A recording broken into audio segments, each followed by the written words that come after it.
It has finally begun. Kamala Harris is now making her case against Donald Trump. We talked about her first public remarks, but she didn't specifically start getting to her own campaign mode. It was just acknowledging the success of Biden's presidency, acknowledging his decision to no longer be on the ticket at the NCAA event. But here, she's at the Wilmington, Delaware campaign headquarters and speaking for the first time as the presumptive nominee about the contrast between herself and Donald Trump. And it's getting me fired up. I can tell you that for sure. Here's some of it for you. So in the days and weeks ahead, I, together with you, will do everything in my power to unite our Democratic Party, to unite our nation, and to win this election.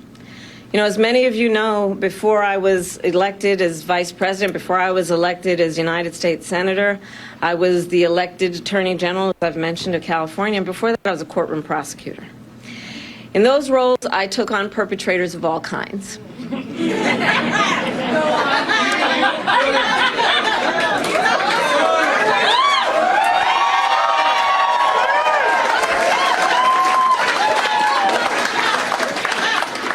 Predators who abused women, fraudsters who ripped off consumers, cheaters who broke the rules for their own gain. So hear me when I say, I know Donald Trump's type.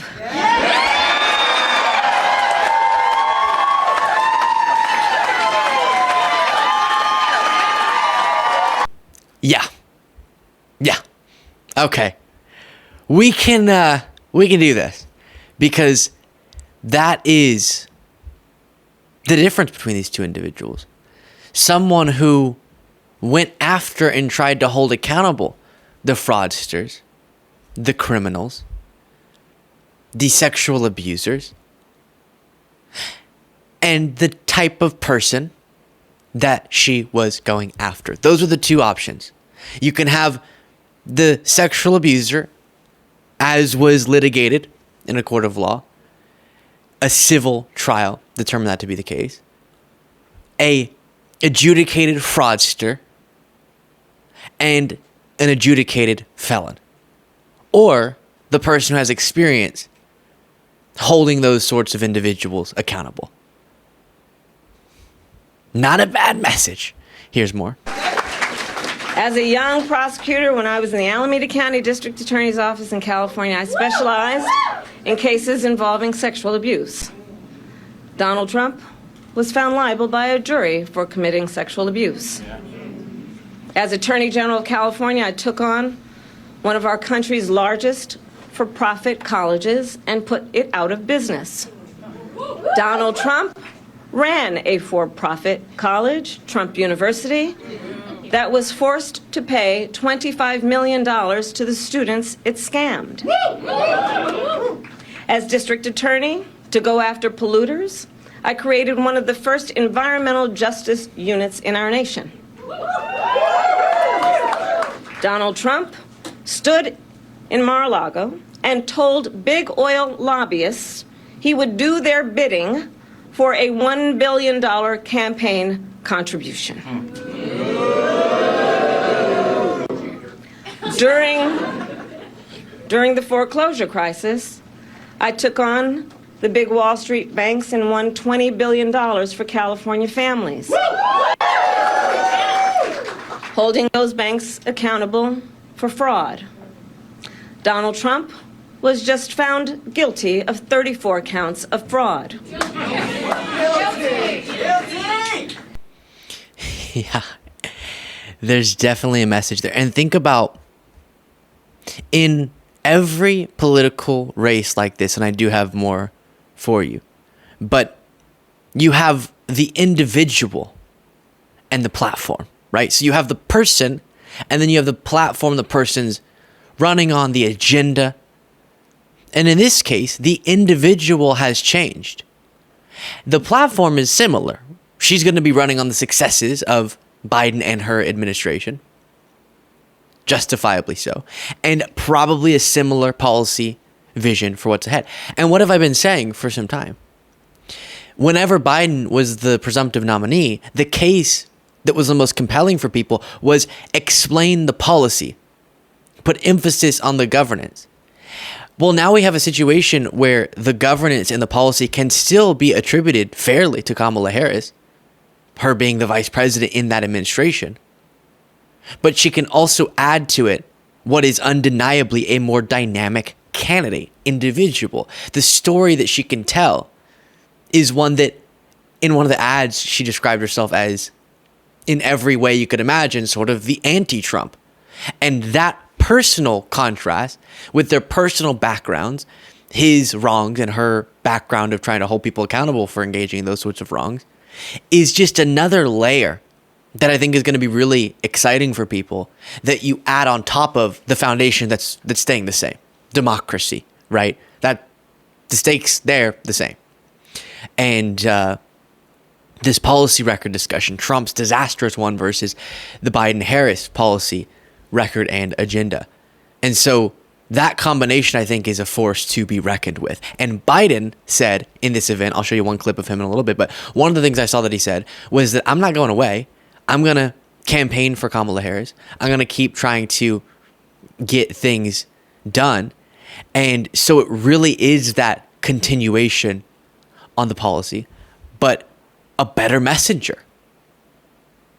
And that could be something that is really difficult to contend with, as we're already seeing from MAGA. What a time we are in. You can tell I'm almost pumped by the excitement that I'm feeling. And if you appreciate me bringing all of this crazy stuff to you on a daily basis, and you want to support this show in the easy, free way, you can do so by clicking the subscribe button. Make sure you're subscribed if not already.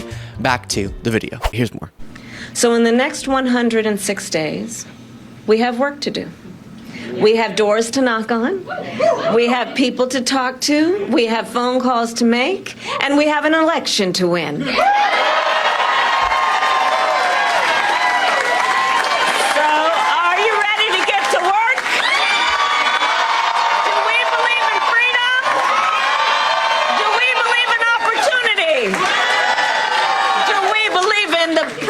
Of America. And are we willing to fight for it? And when we fight, we win. God bless you all, and God bless the United States of America and Joe Biden. Wow.